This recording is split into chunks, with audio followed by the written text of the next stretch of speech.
Good afternoon, ladies and gentlemen. Welcome to yet another episode of Rendezvous with Anza Saqib on CxO Global TV. CxO Global Forum is a knowledge-sharing platform for all C-levels across the globe. We take massive pride in our contributions to the knowledge economy with our League of Extraordinary Thought Leaders. They're not only domain experts, but those individuals who've made a considerable amount of difference in the fields that they're working in. Today as well, we've got a very special lady with us. She's extremely accomplished, and I cannot wait to introduce her. Her name is Ms. Nilofar A.Gardezi. She's an Associate Director and HRBP in CRI Group. She's also the Managing Director of ConsultNG Private Limited. She's a Senior Certified HR Professional from Europe, and she's a member of the notable bodies such as Social Development International UN and Pakistan Society of Human Resource Management. She is not only a certified coach, but a psychologist as well. And we're very honored to have her here today. Welcome to the show, Nilo. Thank you. Thank you so much, Anza. And I am elated to be a part of this group today. And thank you so much for inviting. And thank you for the wonderful introduction. You have approximately inculcated all the significant introductory parts of my professional experience and professional profiling. Thank you for having me. Thank you. So let's dive right into it because I know the audience would be excited to hear about your journey. So you are, mashallah, a very accomplished woman in Pakistan. But where did this journey begin? Where did you grow up? What courses did you study, perhaps? And please tell us a little about your professional experience so far.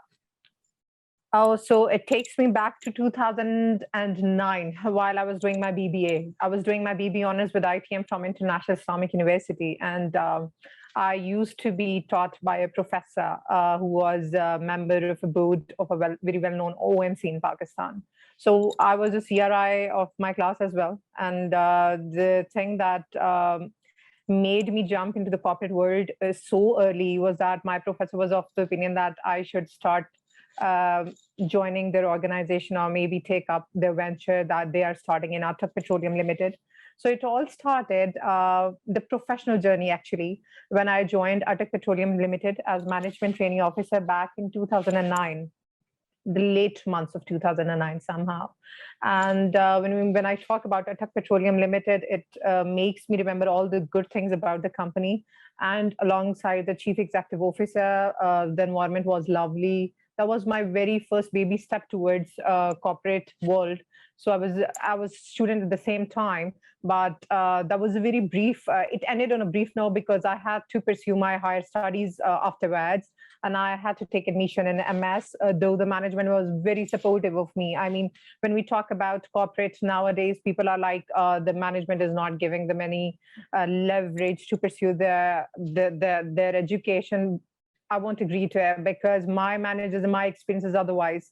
Because my CEO and my manager, they allowed me to take a leave on 2 days, Thursday and Friday, and I was taking classes, the MS classes at the same time with the university. So, but it eventually got difficult for me to manage because I was, getting into the thing of research paper publication with the European journals as well, a few which was a requirement of my studies, and I was literally interested in that as well. So what I did was I had to leave that job for a brief period of time, and I switched over to my studies in 2011 when I started off with MS leading to PhD with specialization in HRM. So that was a brief introductory baby step to the corporate world. Afterward, beforehand, I actually did my internship from Standard Chartered Bank, but that was back when there is the mandatory requirement of a bachelor's degree that you do in the organization. So afterwards, after this thing, while I was pursuing my MS degree in International Islamic University, they offered me to be a visiting faculty member with them while I was studying there as well. So what I did was, while I was pursuing my MS, I started off as a visiting faculty member in the Faculty of Management Sciences as well. So there is a brief part of that as well. A professor and me came from there. And then further, when I finished that degree and that baby step towards the institutional corporate, I moved towards the UK to pursue my degree in psychology from the University of Hertfordshire. After that, I came back in and I joined British Council as HR executive. I had another good organization, was lucky enough that I got a few good offers from the leading top organizations in perhaps Pakistan of the country. So when I got selected in British Council, I was very happy and extremely elated because it had something to do with Britain as well, where I had spent a few years while I was pursuing my education. And it was a lovely time in there. I mean, the professionalism and the corporate was all together on another level.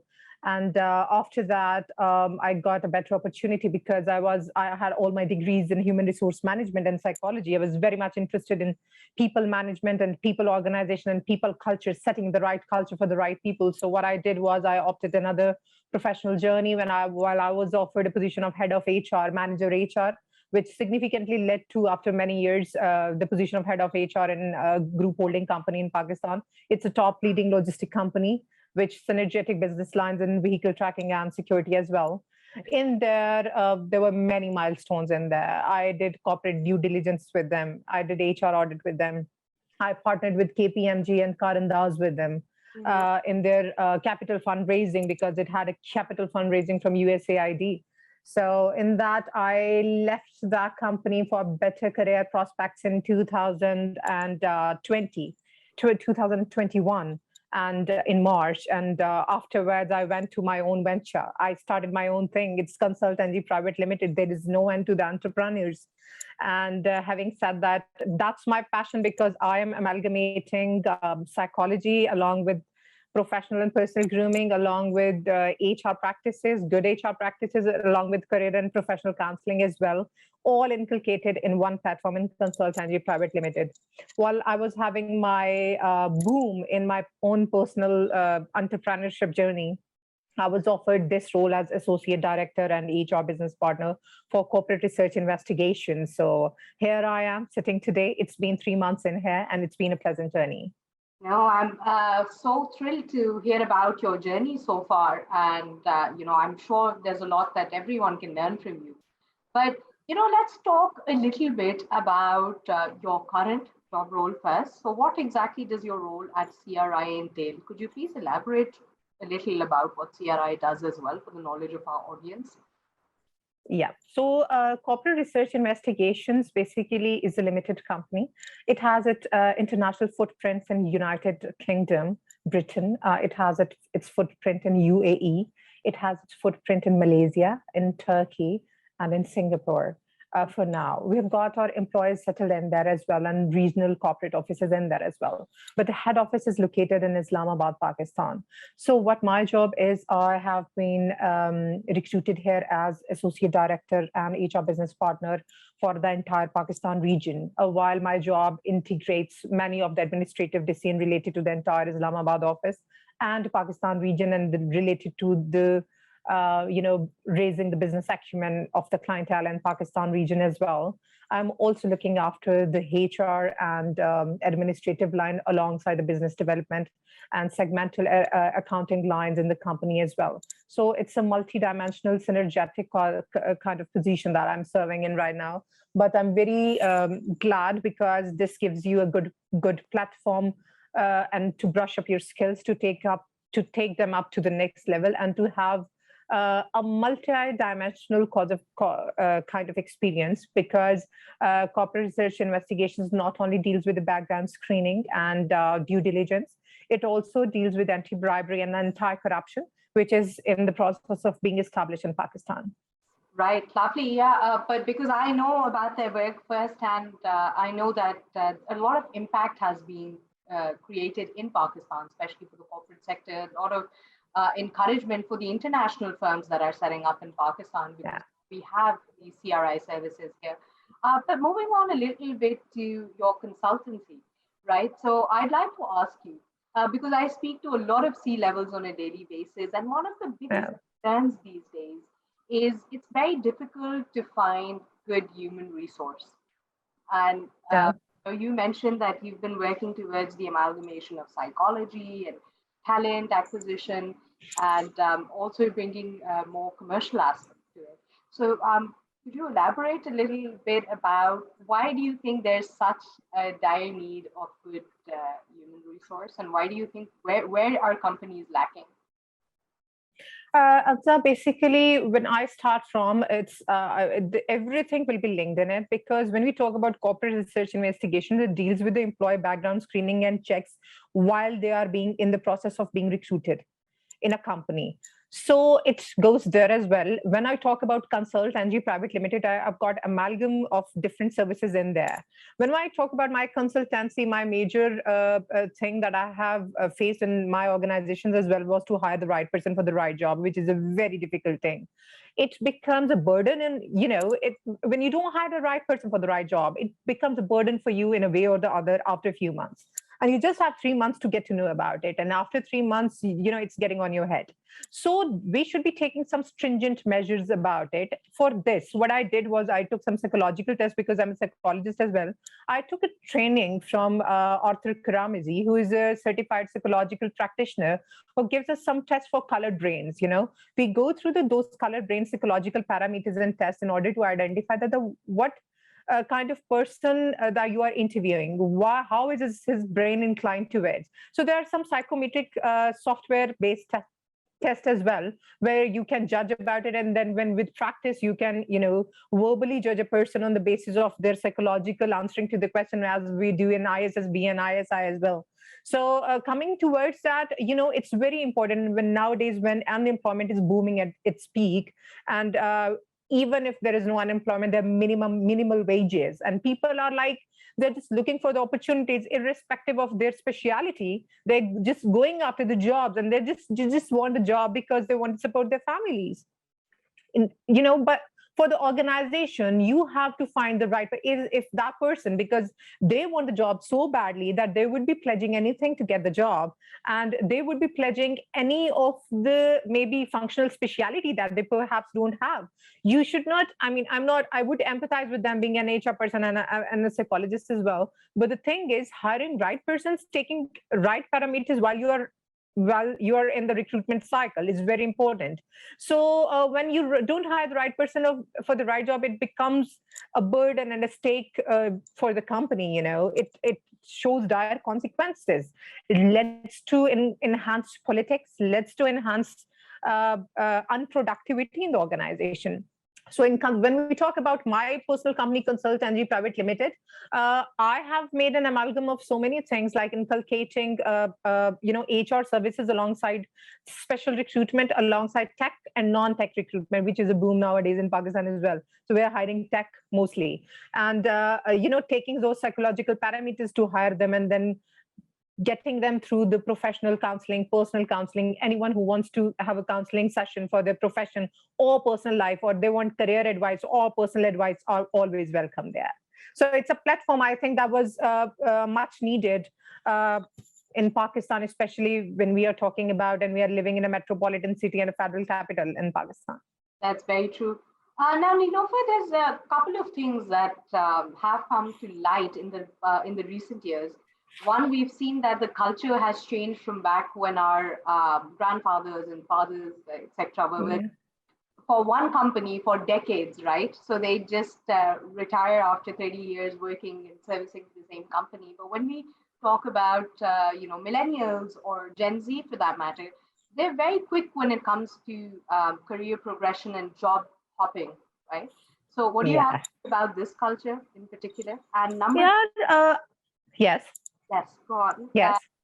So number two, with regards to also in terms of capacity building, and in terms of, a lot of times younger professionals now, mid-career professionals feel that, just like you mentioned, as long as you're from tech or you're a developer, you're set. Yeah. Otherwise, everything else is going to become obsolete. So is there any hope for other professionals?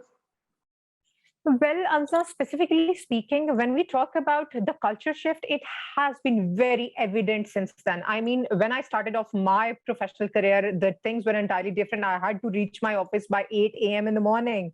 I had to leave. I had to stay there for 6 p.m. And then I had to leave. But my bosses were nice enough. I mean, they granted me leave, especially when I was pursuing my education. But unfortunately, that doesn't happen with the masses who were working by then or even now.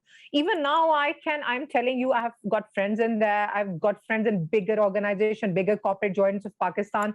I will tell you there are some significant OMCs and significant telecoms who are still following the 9 to 5 or maybe 9 to 6 or maybe 9 to 9 thing. But the culture shift has been brought and has impacted so much since COVID-19 has hit the world. Since the pandemic, it has been declared as a pandemic, that it has shifted people's mindset. So unless and until, coming to your first question, the HR professionals or the corporate C-level professionals do not understand the changing dynamics of the culture and what is going in the mindset of the people all over the world, we have to be at par with them, with the international standards. So there should be a slight change in the organizational SOPs as well as their policies when we talk about the culture shift nowadays. It's no more 9 to 5. It's about empathy. It's about flexibility. It's about empowering your employees. It's about employer branding, more or less. So when we talk about this, we need to have a greater shift. I witnessed it myself when I immediately joined an organization after BBA. And now when I'm sitting here in an organization, being an AD, I do not want my employees to be harassed for that reason. I do not want to be a stringent or a very strict in that sense if you make such sort of policies. I mean, I'm someone who will speak up for the rights of the employees, and we will be very empathetic with them. Or I believe in modern HR, if you call it modern, or if you call it a dynamic HR thing, because we are shifting to that thing now, Right. And coming to the second question, what was that? Sorry. Yeah. So I'm going to ask you the second question again, but you've raised a very interesting point. Now, when we talk about some of the businesses here, even the telcos or the banks for that matter, they're still very resistive to the change because they feel that if you incentivize, and I'm going to speak about the Pakistan context now, stability, they feel that employees have become complacent post-pandemic, and working from home means that you're not really hitting KPIs, etc. So what would you like to say about that? Anza, I would like to say that I think there is an increasing turnover shift in banks and such corporates. I would say this culture needs to be changed. I would be an advocate for flexible work hours and for flexible culture, because that's the need of the time. I mean, you work with Keep Trucking and tell me how many days are you going there? Irrespective of that, when you empower the employees, when you give them the confidence, and when you are empathetic with them and you treat them as your family, you are empowering them in a way. You are not being strict on them. And at the same time, you're getting the work done by them as well.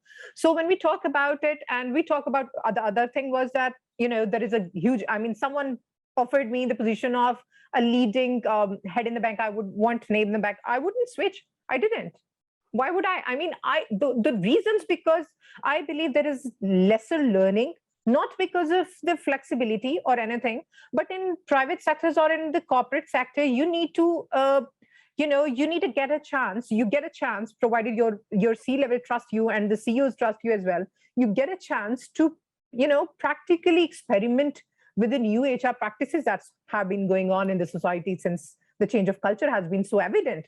So when you talk about the dogmatic things in the context of Pakistan, it needs to radically change, or otherwise competent people on the C-level won't be shifting or switching their careers to the banks or unfortunately to the other corporates, though they're very good salary providers and very good, they incentivize so well, but still we don't prefer. I mean, the priorities have changed so far.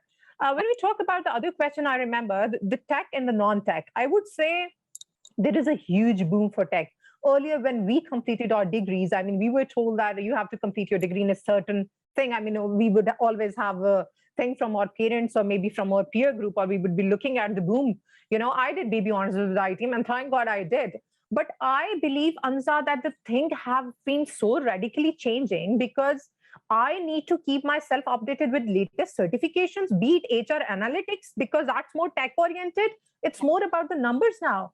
HR is more about the numbers now. It's not about strategies and celebrating birthdays anymore. That's a huge part of it, unnegligible. but HR is more about the numbers now. So I keep updating myself and upgrading myself with special certifications like SHRM, like HR analytics, like leadership skills, like this Arthur Ramsey's test, the colored brain test. I mean, you need to bring it or quantify everything into numbers now. The boom, IT is in boom because everything has been shifted. You know, you are no more working in offices all day and all night.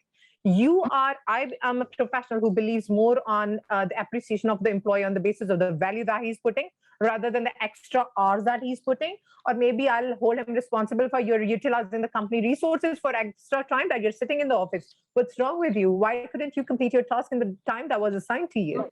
So when we talk about the boom of IT and the non-tech and the tech talent raising in Pakistan, I would say there's a huge gap in the salaries when the pay structure of the IT professionals in Pakistan now. Like we being the C-level professionals in the country as well. I would say a CTO would be very highly paid than us then. Because the dynamics are changing. You need to upgrade your certifications and your qualifications according to that. Right. Point duly noted. So, let's talk a little bit, and I know you're pressed for time, but let's talk a little bit about maybe, briefly, what are the 3 most important qualities that you think a good manager, a good leader should have? Yeah, when I talk about the 3 best things with the cultural shift and the moving dynamics nowadays, I would say a manager should be empath. There should be an empathy factor in him. Be he a CHRO, be he a CFO, be he a CTO, you need to have empathy for your employees. They're humans first and then the employees second. You need to treat them well. The other thing that I would, say that a manager should have good leadership skills.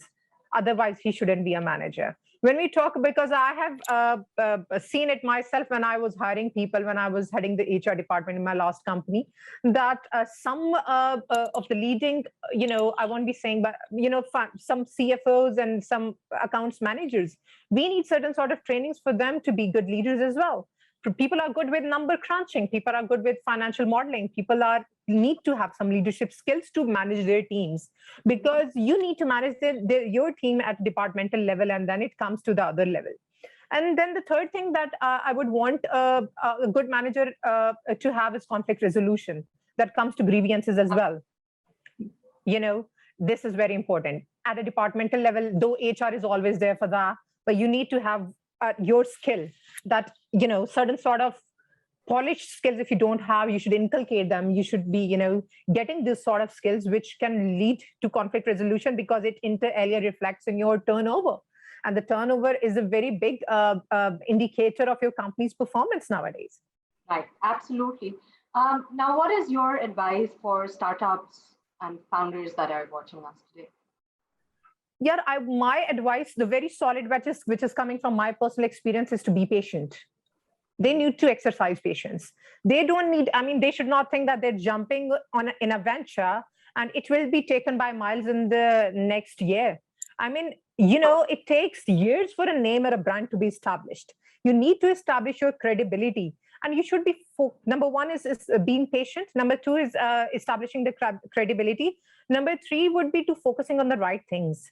Do not jump up for the wrong things while you're starting your business. Focus on the clientele and customer base first. Come with a solid idea that is novel, novel to the country or the niche that you're working in, and you should come up with it. And you should have at least the patience of 5 to 10 years that you want to establish your brand, and then you should come up with it. People get disheartened too sooner. They start their things and they get disheartened. I'm not getting anything. They focus on the websites. They focus on their own progression. They do not understand. Our generation is like very much in a hurry. I don't know to where, but to somewhere, that they want everything to be, if they be it a business or a startup or anything, they want it to be funded immediately. They would be making a lot of efforts in the first 1 year, but then they would be slowly and gradually reducing it to in the couple of years. They get disheartened and just leave it. They just quit it. My advice will be to keep it parallel alongside the other streams of income, because it takes time to establish brands. You need to have a certain sort of credibility. Yeah. Right. Makes sense. And what would be your, take home for organizations that are watching us today who want to build the right kind of culture for their company? So just very briefly, if you could just. Anza, I am so glad. I mean, you are coming up with such impressive questions, which are the need, of the time that need to be addressed. I mean, with the huge turnover that you mentioned earlier yourself, because even the millennials or Gen Z like us would be switching in a few months to the other organization. Why? Because we are, the only thing that makes a person quit, what I believe is a part. I mean, I won't say the only thing, but it plays a huge part. People leave their managers. Yes. So when we talk about the corporate now, they don't leave the organizations, they leave your culture or your manager. That's the two things that they leave. So in order to build your culture, you need to be empathetic towards employees, make them feel that they are appreciated, their value. You have to build your trust as a manager. As a corporate, you have to build your trust. I mean, it's not the time. I think my advice would be to have certain sort of flexibility, because while techs are giving, the tech companies are giving certain sort of flexibility to you, even the HRs are moving in there. Though the HR is not very rigorously practiced in there in a fashion in which the regular corporates are, who talk about the timings, who talk about the attendance, who talk about the leave, the cliche MI's reports of HR. I would be saying they should be flexible in their culture. If they want to have employees, if they want to retain a good culture, they should be flexible, because the world is moving. It's not that we are standing here and standing still and someone has to sit and sleep on the desk from 9 to 5 or 9 to 10.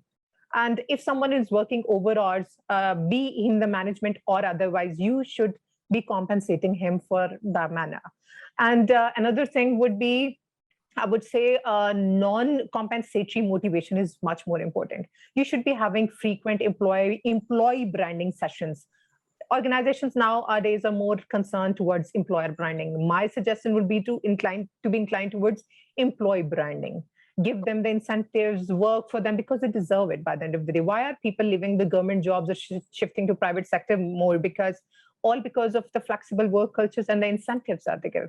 So with the raising inflation and changing dynamics, my advice would be to have a flexible work culture, to empower your managers to exercise their new talents and reservoirs of knowledge that they got through the new trainings that they got, to exercise them, to empower your managers to exercise the due authority, delegation of authority, and to have a lean management system, not hierarchical, where people are free to approach you. You have to have an open door policy. Right, absolutely, words of wisdom. And, I can't help but think of a quote that I'd read a little while ago. So people will, people might forget what you did for them, but you will never, ever, people will never be able to forget how you made them feel. So it's very, very important to make your employees feel valued as well. Thank you so much, Nilofar, for your time. It's been an honor and a pleasure speaking with you. Please keep contributing to the knowledge economy. However, upon an end note, and very briefly, I'd like for you to shed some light upon the fact that, what do you think is the utility of forums like CxO Global? Well, Anza, thank you so much for having me. It was a lovely conversation with a beautiful person like you, beautiful inside and out.